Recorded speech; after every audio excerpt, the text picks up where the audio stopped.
celebrate the MCAs from Kirinyaga for initiating this impeachment. I say that notwithstanding that their case was not successful. And the reason I'm celebrating them is because it takes courage for you to initiate this procedure. And even if it's not successful, that does not mean the governor will not maybe take some remedial measures to ensure you are in tandem with the members of the county assembly. I also celebrate MCAs from my region of Mount Kenya and Central region. In Murang'a, MCAs did impeach the governor. In Embu, now in Kirinyaga, in Kiambu, in Nyeri. When you compare our region where I come from vis-a-vis other regions, it shows my MCAs, they have high level of political consciousness. Of course, you should not just impeach for the sake of impeaching.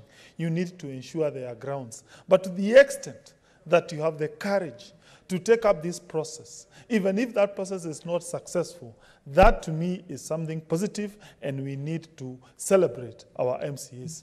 Mr. Speaker, I also urge our MCAs, before they initiate the procedure, they should look at various issues. Number one, it is usually important, of course not a must, that when you are bringing grounds, maybe those grounds have been verified by other entities. I give an example like the Kiambu impeachment process. There were grounds that have been verified by the DCI, and then they have been verified by the DPP, a constitutional body. And then as a result of that verification, the governor had been taken to court. That to me was a fair and a more cogent process.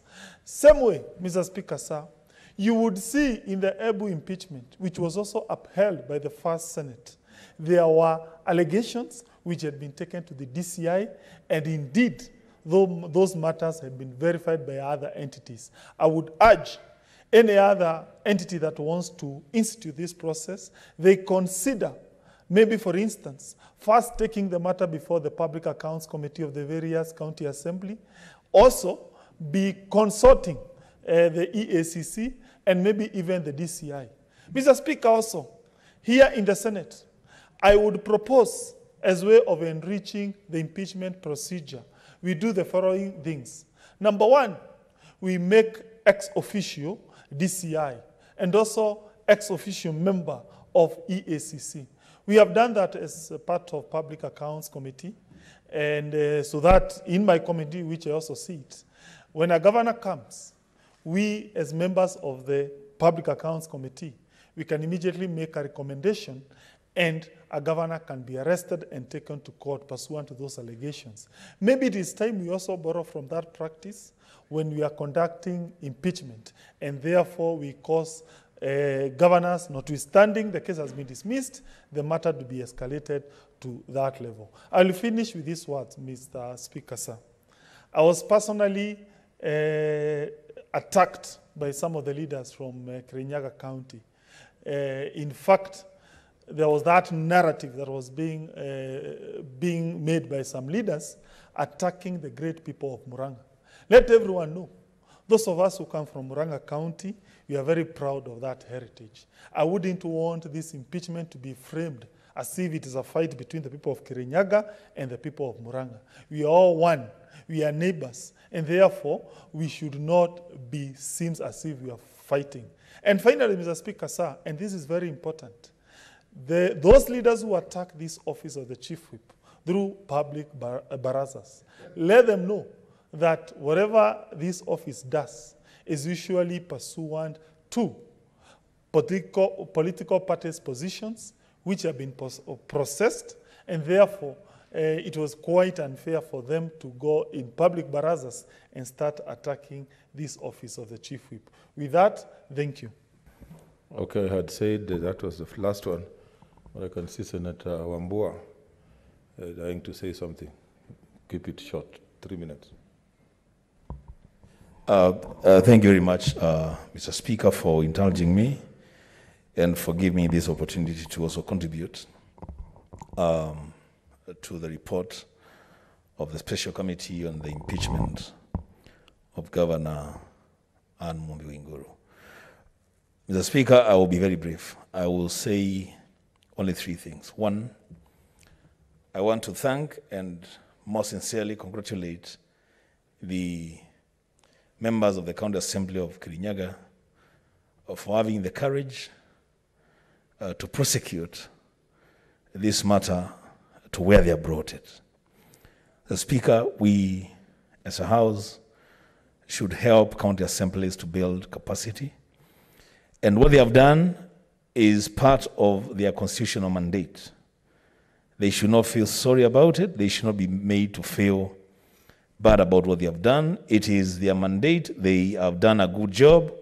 We need to congratulate them and encourage other county assemblies to, as previous speakers have said, even when they are processing impeachment proceedings against governors, then to be guided by evidence of the grounds that they are quoting. Secondly, Mr. Speaker, I want to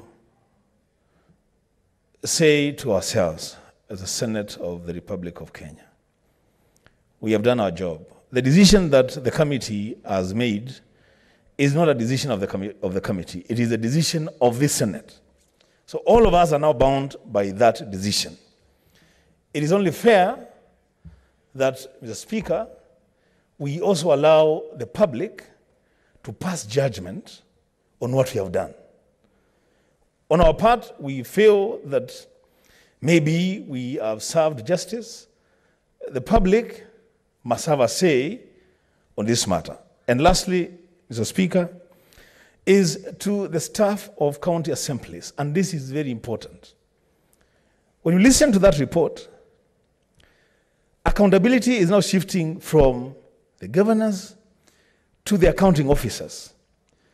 And Mr. Speaker, I remember very well on the 5th of October 2018, when you opened the county assembly chambers of Kitui County, and you told the staff of Kitui County government that at the end of the day, you are the accounting officer.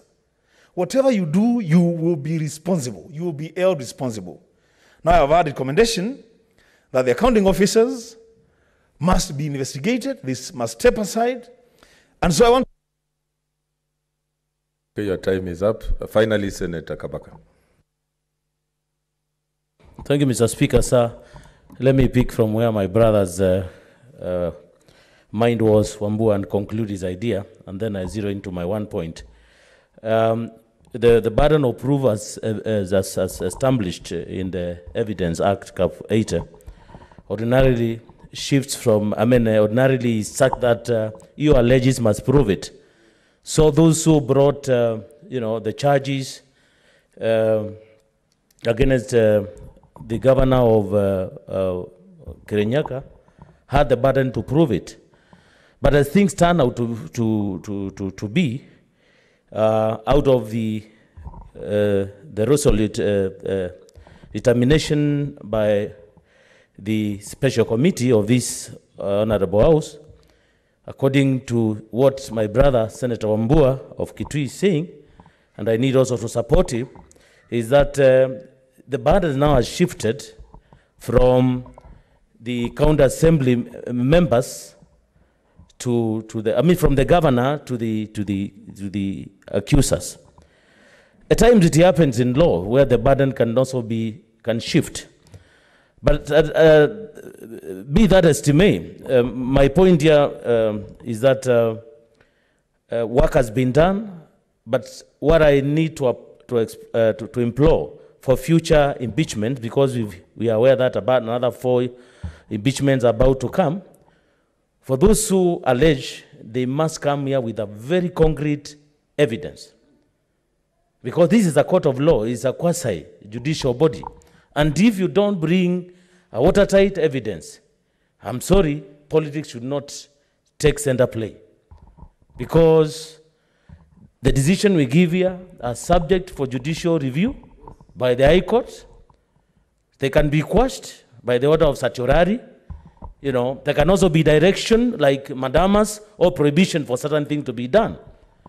Mr. Speaker, sir, as I speak with that lingo touch, I would say that we are ready to defend the devolution in this country. We are ready to do it without fear of ever. But for heaven's sake, let us not play a ping-pong game of politics just to, to have the heads of the governors. Thank you, Mr. Speaker.